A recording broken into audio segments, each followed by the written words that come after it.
Blue Lock is one of the most interesting stories I've come across in recent years, particularly with regards to how its aesthetics and style inform its messaging.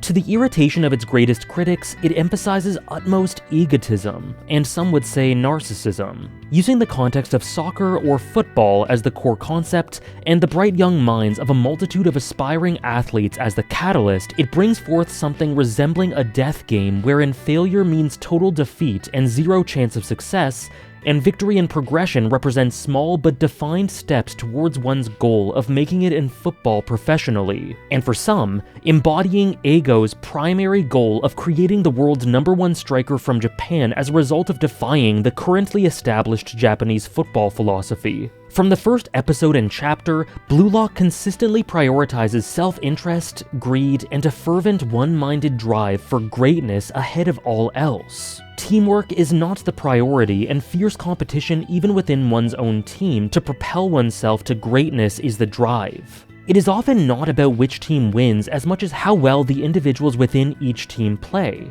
though obviously victory for a team is often mutually beneficial among the teammates. And in addition, the position of striker is given by far the most priority and is stated multiple times with emphasis to be the most important one. Now, I have complicated feelings on whether or not the series actually believes that the importance of the striker vastly outweighs that of the other positions, as obviously a statement within a story is not automatically an endorsement of the sentiment of that statement. But I think there are interesting arguments for and against, and regardless, the combination of this emphasis on self-interest and ego being the components needed to thrust oneself to the top, the sheer desperate need for sacrifice and monstrous drive to lead one to greatness, often at the expense of teamwork in a sport that is largely dictated by teamwork and tactics, and the focus of the position of the striker. It has all led to immense criticism of the series for being disrespectful to the sport and what it stands for. Now, of course, I don't know how prominent that critique is outside of the circles that I frequent, but I can only speak from my own experience, and it's pretty damn unrelenting.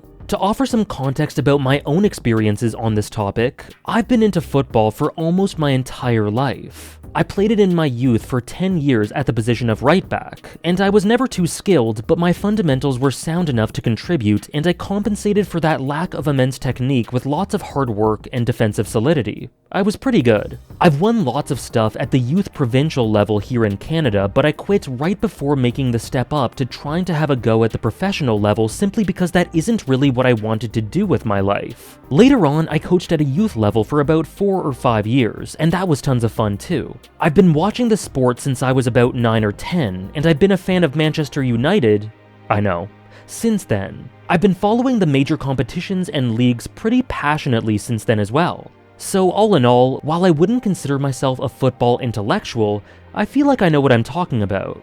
Now, in the world of professional football, there has been a bit of a shift in recent times, especially in the most popular league in the world.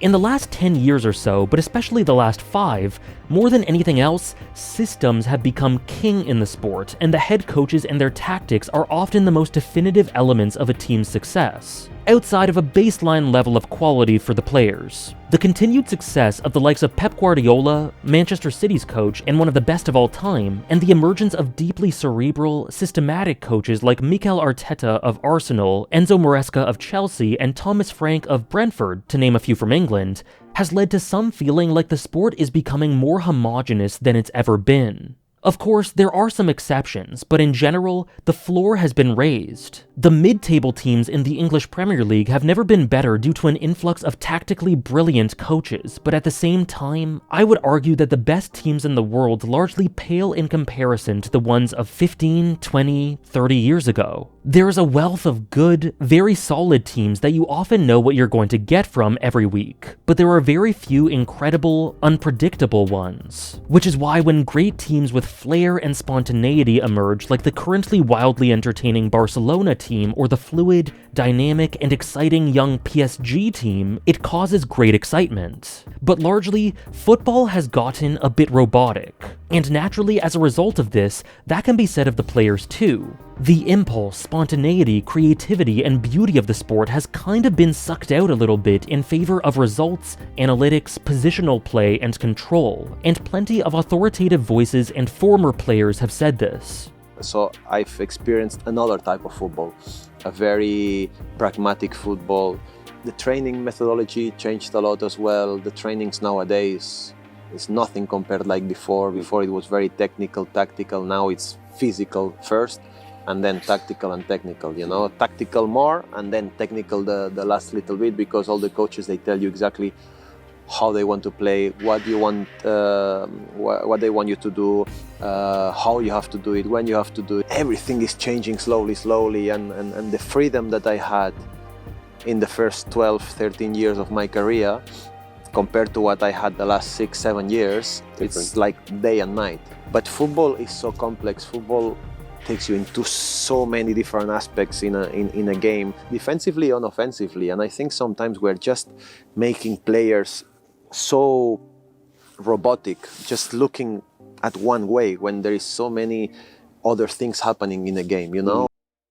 This shift is explained really well in a couple of videos that I'll link in the description, but as for the TLDR, gone are the days of the consistent, widespread individualistic brilliance of Ronaldinho, Neymar, a young Cristiano Ronaldo, because while those sorts of players do still exist, they are much fewer and far between at the world-class level and replaced by ruthless systems, chess pieces, and tools at one's disposal. And this has crept into youth levels in the world's most prominent football countries too. Kids are starting to be taught to play in this strategic, systematic way. I can only speak for myself, but this trend is a bit unfortunate because to me, the soul and humanity of football has been diluted in recent years. And yet, to counteract this, by far the biggest and most consistent dynasty in modern football feels a bit antithetical to this pattern. Real Madrid under current manager Carlo Ancelotti have won the Champions League 3 times, the FIFA Club World Cup twice, La Liga twice, the Spanish Super Cup twice, and much more, with him having only been at the club for roughly 6.5 years across 2 stints. Real Madrid are blessed with immense talent and skill across all positions and have the distinction of being the team that players dream of joining as a kid the most. Quite simply, not many would argue that they are in the conversation for the biggest club in world football. Their prestige is unrivaled, their reach is global, and most of all,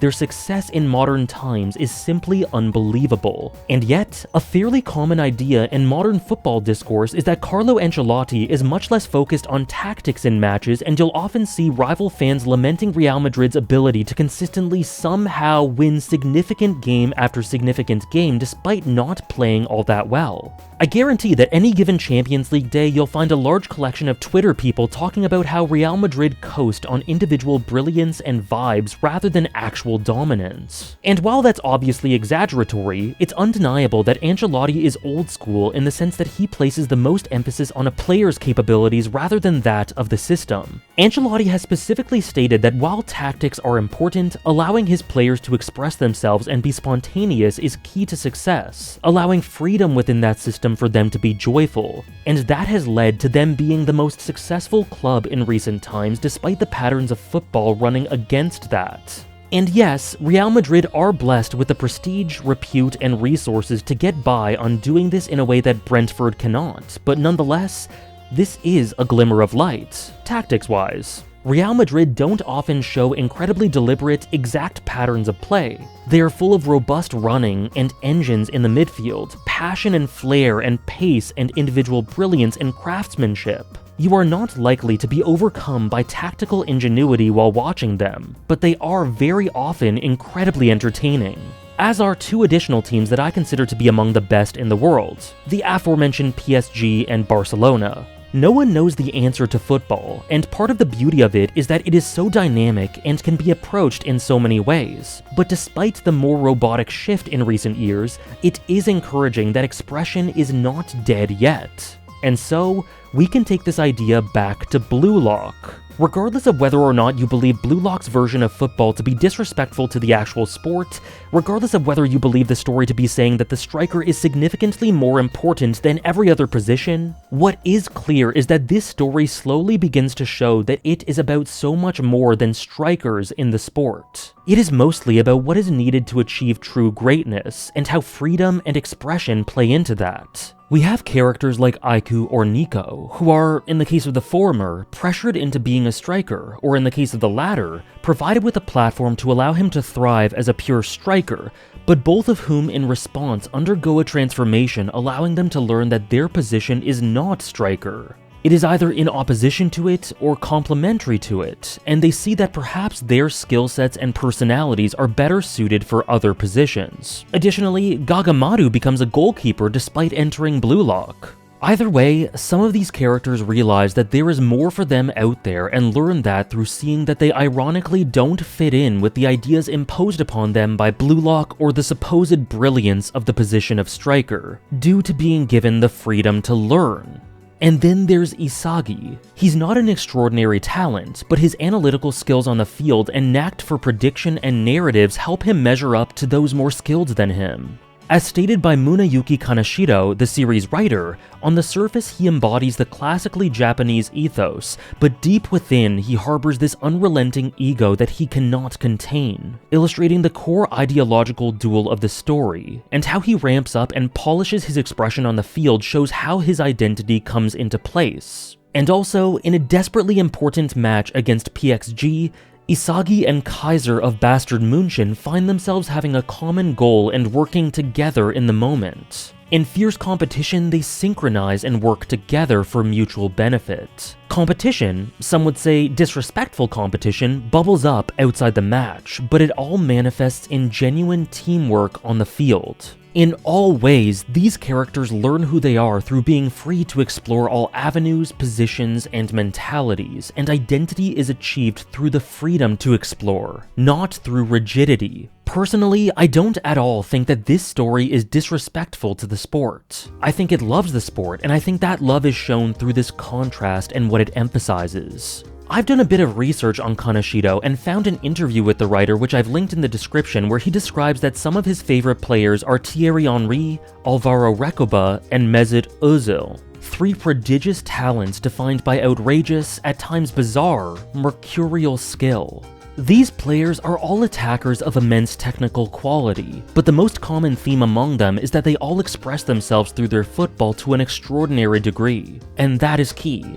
As one would guess given those favorites, Kaneshiro is a fan of Arsenal, who interestingly enough are one of the highly systematic modern teams that I've talked about earlier. Now outside of this, I have not found anything about his thoughts on the sport in general in a contemporary way, the direction the sport is heading in, or anything like that. Kaneshiro mostly described his thought process of writing the series as fixated on the idea of the coolness of the mentality he pushes, how football in other parts of the world is far more exciting than Japanese football in his opinion, and how he fixates on ego as an outlet of his frustration and yearning for counterculture, rather than how that characterizes his thoughts on the sport as a whole. Feel free to share if you have more information on that, but given the bits I do know, despite this probably not being the intent, I take something really specific away from the story. My interpretation personally is that Blue Lock can be viewed as a disagreement with the current direction of the sport through using Japanese football culture as a framework.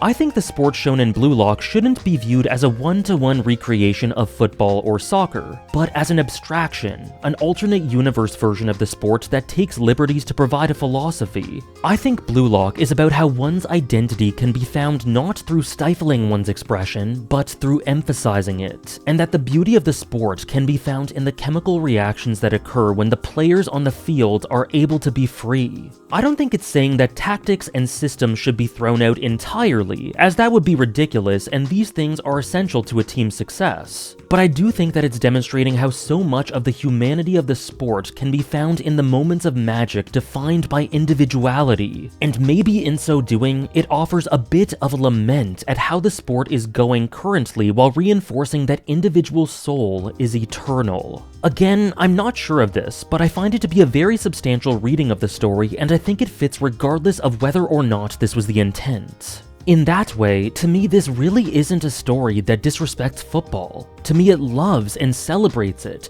and while it fixates on the striker, I think it very much values all positions and states that freedom is needed to allow players to understand which positions fit their identity most. Though I very much get the take that it values the striker much above all else, and understand the ire that brings even if I don't find myself agreeing. Maybe I'm too much of a romantic and football head to not perceive this as an enforcement of the beauty of individuality in football, and I accept that bias, but I can't help but really enjoy the way that Blue Lock tackles this. I don't think it's antithetical to the ethos of the sport. I just think it's an extremely exaggerated way of reframing how greatness can be achieved. And honestly, I hope that some of that free, individualistic spirit returns to the sport in the next little while, because at times I miss it.